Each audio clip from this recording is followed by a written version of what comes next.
everyone, it's Elizabeth from Elpis Astrology at elpisastrology.com. Thanks for joining me today. So this is my astrological take on the astrology for May 2022. So we're continuing with the eclipse season here with another eclipse in May, at the midpoint of May. We've got a Mercury retrograde and then a new moon at the end of the month. So let's start off with the 5th of May. Here we've got an annual conjunction of the Sun conjunct Uranus. It's at 14 degrees though of Taurus, so we're reaching kind of the midpoint here of Uranus going through Taurus. So this is kind of like a halfway checkpoint in some respects, and as opposed to say other times when we've actually got Sun conjunct Uranus. So take a look to see if you've got anything, say, around 14 degrees of Taurus or in the opposite sign, 14 degrees of Scorpio.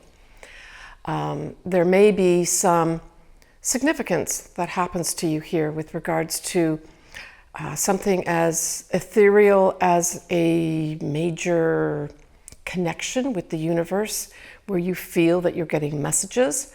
It can also represent a wake-up or a shake-up as well, right? And when we look at the fact that we've got both the Sun and Uranus in the sign of the Earth sign of Taurus, this can be something like an Earth event, right? So that could be typically an earthquake, a volcano, that sort of thing can also happen around this time. Now, the next thing we have happening that starts on the 10th of May, we are going to have a Mercury retrograde. And it's happening in the sign that is ruled by Mercury, and that would be Gemini. So it starts its retrograde on the 10th of May at 4 Gemini, 50 minutes. It does go direct the next month on the 3rd of June, but it's going to be at 26 degrees of Taurus. And so this Mercury retrograde covers both these signs. And what's interesting that I thought when I looked at the ephemeris and the chart for this Mercury retrograde on the 10th of May, this retrograde happens very close to the time when Jupiter is going to be ingressing into Aries out of Pisces. I thought that was interesting too. So it kind of is, in many ways, this Jupiter going into Aries is kind of ushering in new types of things, getting on new paths and new things opening up for us. But then this Mercury retrograde in its own sign starts the same time, and it's like, whoa, wait a minute. Maybe I've got to think a little bit about this. And certainly for those folks that are potentially signing contracts to literally start a new way, a new job in life, anything new in life, I would suggest that if you're starting it around the 10th of May, say a contract, please do look carefully at all the details because Mercury is in its own sign, it kind of exerts not only more of an effect, but it also goes into that classically what we think Mercury retrograde is, like don't sign contracts, back up all your computers, be careful who you send messages to, it could go to the wrong person. Check all your messages. You could be missing messages. So it's those typical things that we're talking about here. But I'm sure other astrologers will be covering this too.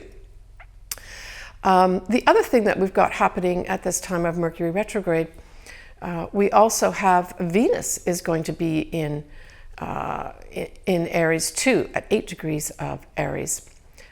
Also exerting kind of newness with regards to money, love, and our values, where we may really value ourselves a lot more. We've got the Sun will be sextiling this Mars that's still in Pisces at this time. And so this says to me that this is kind of giving opportunities with regards to Mars is now in the spiritual sign of Pisces. So this is really asking us to harness some of those spiritual types of feelings that we may have, or spiritual endeavors that we initiated, say back in April. For some of us may have gone into more the metaphysical and spiritual things with regards to that whole Jupiter conjunct Neptune, right? That happened essentially around point of April, but continued throughout April, and to some extent still carries on a little bit into May too. We have Mars at this time also is going to be sextiling the north nodes of the that are actually in Taurus right now. And this will be occurring at the time of the total eclipse that we have happening on the 15th of May.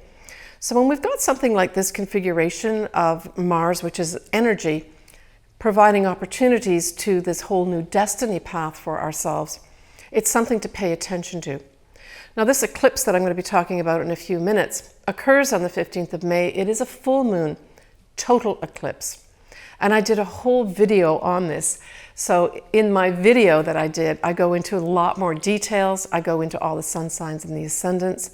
I'll put the link down below here if you would like to actually review that video as well. I will cover it too in a little bit of detail here.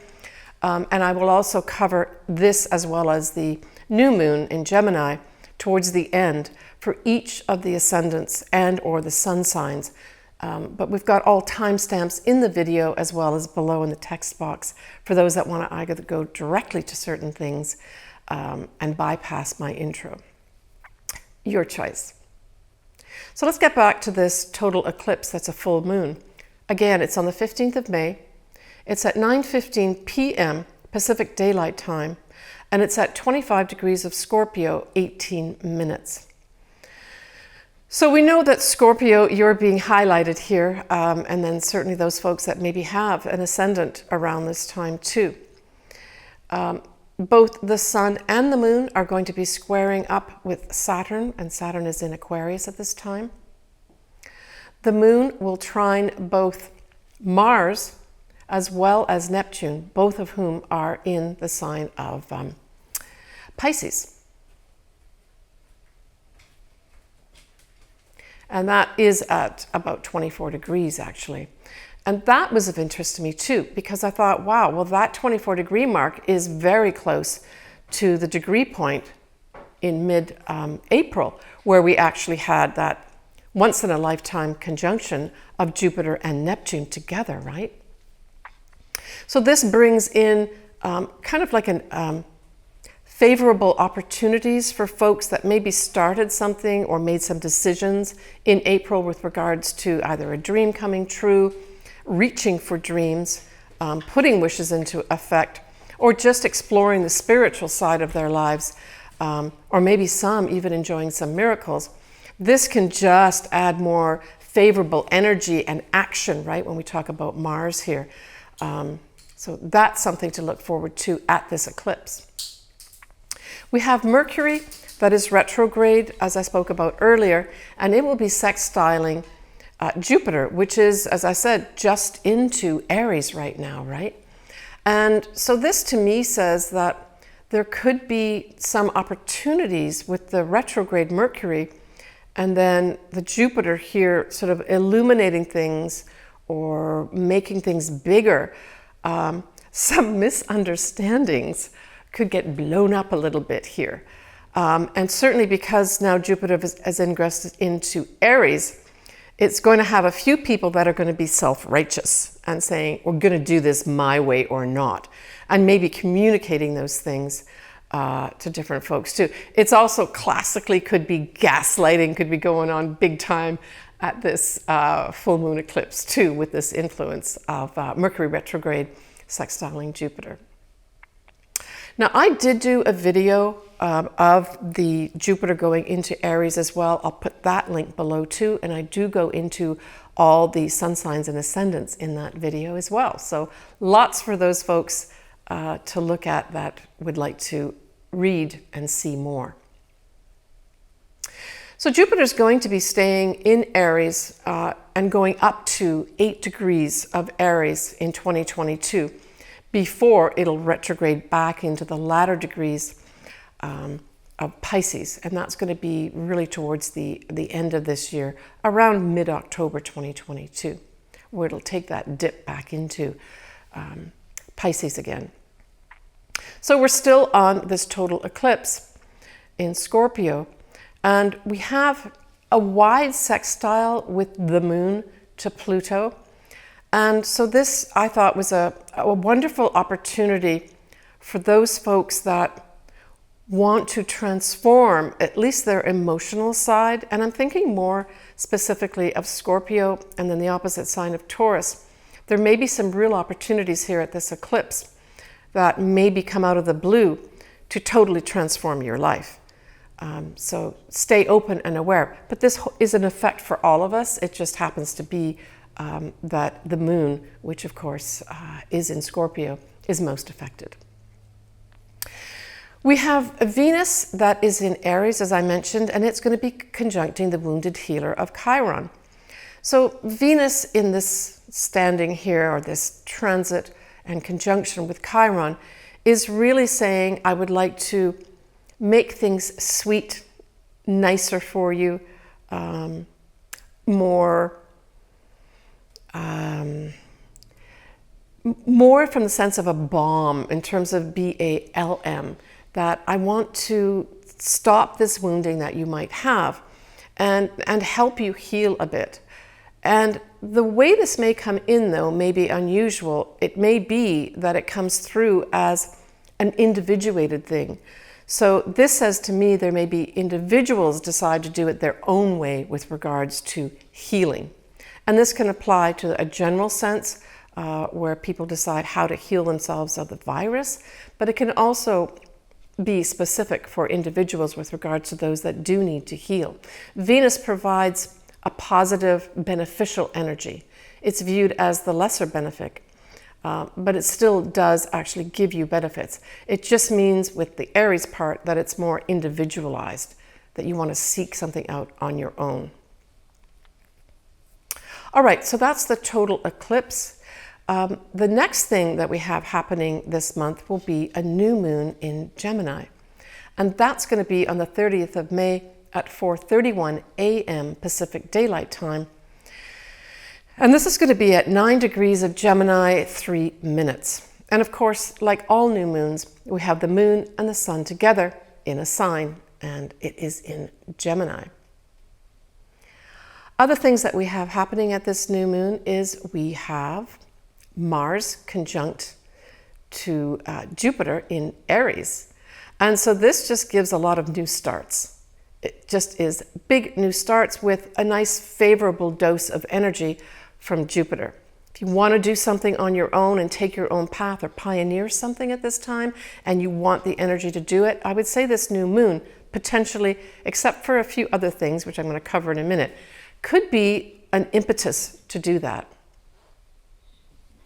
Now, we have Mercury, which is the ruler of Gemini. It is also the ruler of Virgo too, but it's specifically more of a ruler, in my view, of Gemini. And of course, it's still retrograde, but it's retrograde at 26 degrees of Taurus.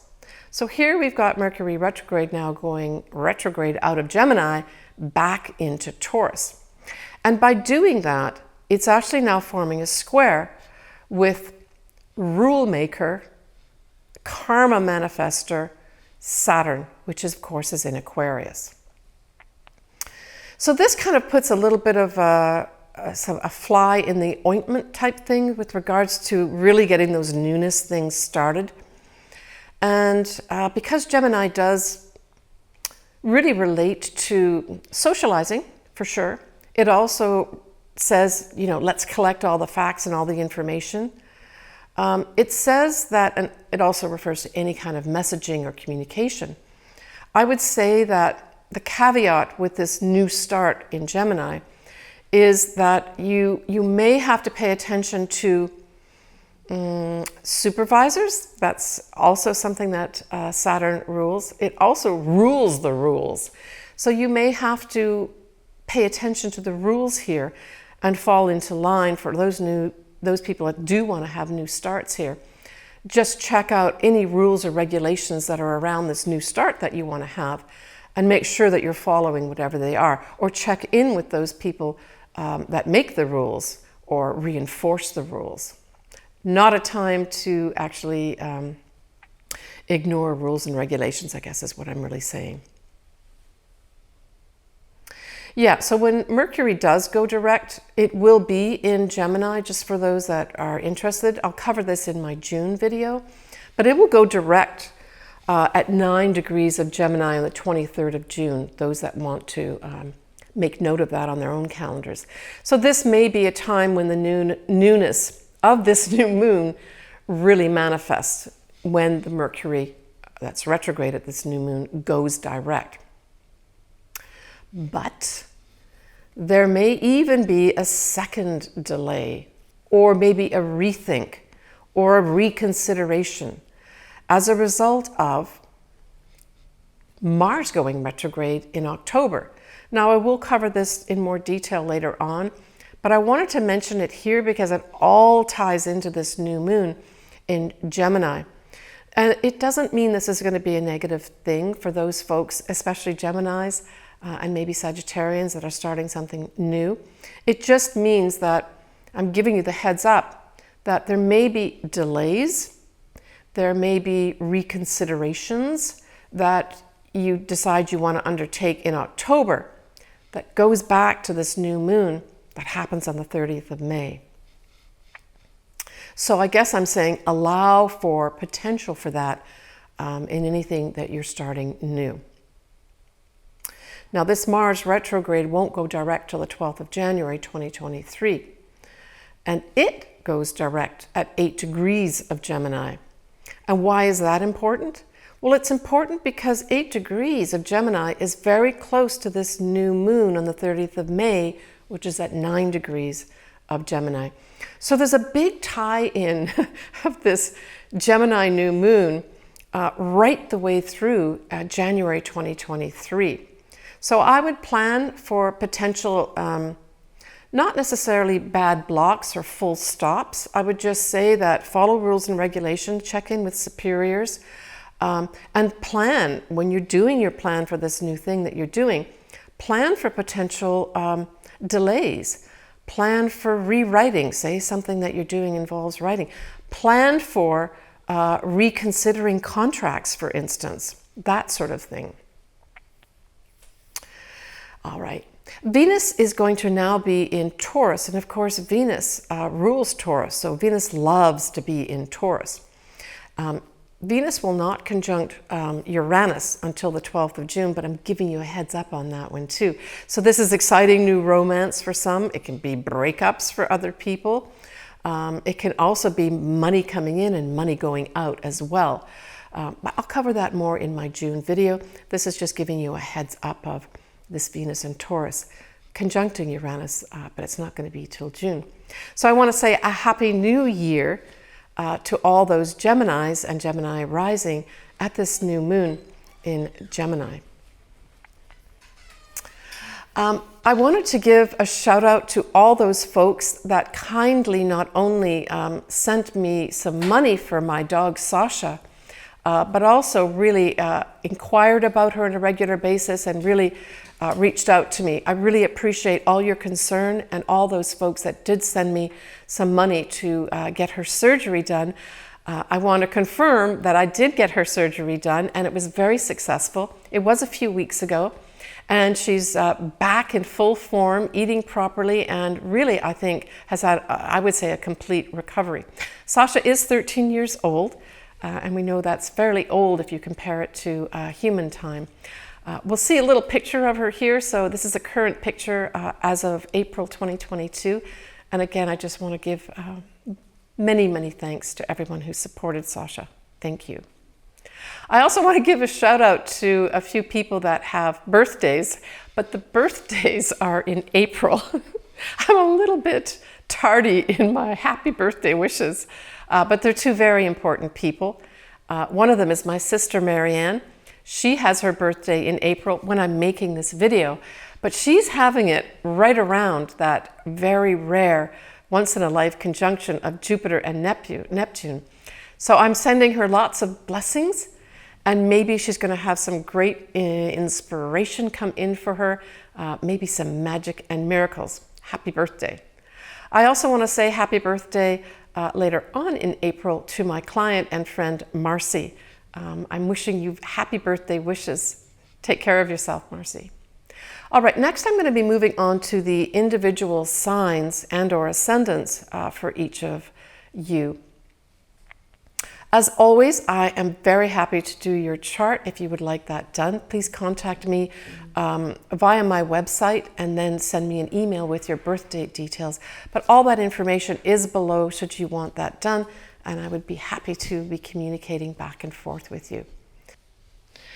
For Pisces, this full moon total eclipse in Scorpio happens in your 9th house. Now, the 9th house is a very nice house to go traveling in. So for those Pisces that have been waiting to take that round the world, exciting new travel plan, well, this is it. You're just going to have a great time if that's what you decide to do, is to decide to just do this great, fabulous travel. Probably foreign shores are going to be beckoning at this time. For other folks, it could be that you decide to go back and get higher education. The 9th house rules higher education too. For others, it's the law. And so for those that are involved in legal type activities, this is going to bring this to a full culmination and a decision being made that is going to be very clear cut. It'll be an ending, a closing, and then a new beginning of some sort. Now, the 9th house, at its highest, does rule higher consciousness. So for those Pisces that are open and want to welcome in new levels of consciousness, especially since you had some major activation in April with regards to Jupiter conjuncting Neptune, both rulers of your sign, you could have at this eclipse, some big thing happen to you with regards to your level of consciousness going way up, right? That could happen for you here too. Certainly, this eclipse forms a beautiful trine. You're both water signs. And I would say this could have you feeling quite deeply at this time too. That's the effect of Scorpio. But higher levels of consciousness may be very available to you, Pisces, at this time.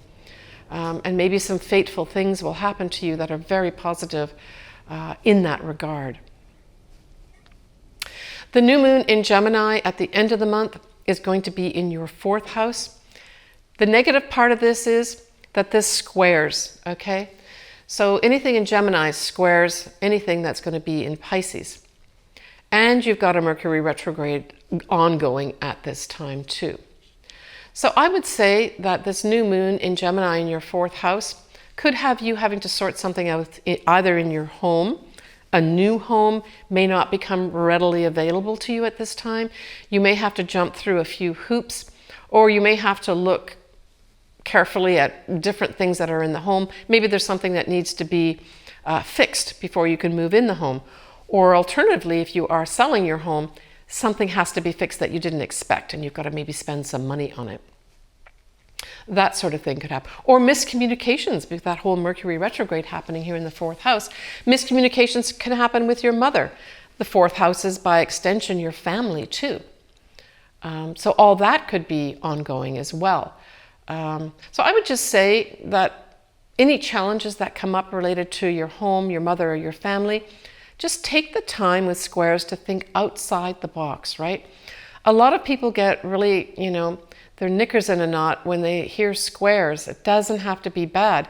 Typically, squares will actually just be there to say, I'm helping you out here. If you can get this sorted out now in a creative way, working outside the box, it'll be serving you much better. So that's how you need to look at this. You also, of course, have Neptune, also a ruler of Pisces, in your sign around the 24-degree mark. Now, we're at this time going to have Jupiter, which is a beneficial planet, will be moving away from Neptune. So it's kind of leaving Neptune now on its own. So Neptune at its highest can bring in great spirituality, great inspiration, and for sure it can bring in all this stuff as well. But I would say that the negative side of Neptune, especially in your 4th house here, or influencing your 4th house because it's in your sign, I would just say, just be careful about being taken for a ride. especially when it connects with this fourth house. So for instance, how could that play out? If you're buying, for instance, a new home, I would just say that just be careful. Just make sure you look carefully at everything that's in the home.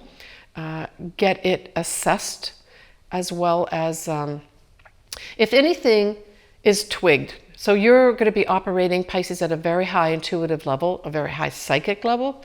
And I would say that even if on paper everything looks great, but your gut is saying, I just don't know, there's something I'm not connecting with, something doesn't seem right, follow that. That's going to be really important, especially around this new moon, because the new moon isn't a straightforward thing with the Mercury retrograde, right? And then it forms a square also. So the Mercury retrograde forms a square to Saturn. So I would just say, I'll leave it at that. Follow your intuition, especially around this new moon in Gemini, if it connects in with either your mother or a new home, or you're selling a home. I hope that, Pisces, you had a wonderful April. I would be interested to hear from you too, to see what may have manifested or come up for you. Pisces especially were affected mostly directly mid-April with that whole Jupiter conjunct Neptune. Take care. All right, I want to say I wish everybody a wonderful May. And I look forward to hearing from everybody in their comments. I really enjoy hearing from everybody, and there's a lot more people communicating with me. As I mentioned earlier, I'd love to do your chart. Everything is below in terms of what you need to do. We've got coming up in June a few things. I mentioned that we've got a Venus that's going to be going into Taurus conjuncting Uranus. I would say that's going to be one of the bigger things that's going to be happening in June.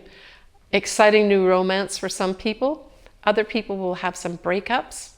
I'll talk about that more in my June video. Please take care of yourself. Take care of all the people that you love around you. I'm sending everybody a lot of positive energy, and we'll talk to you soon.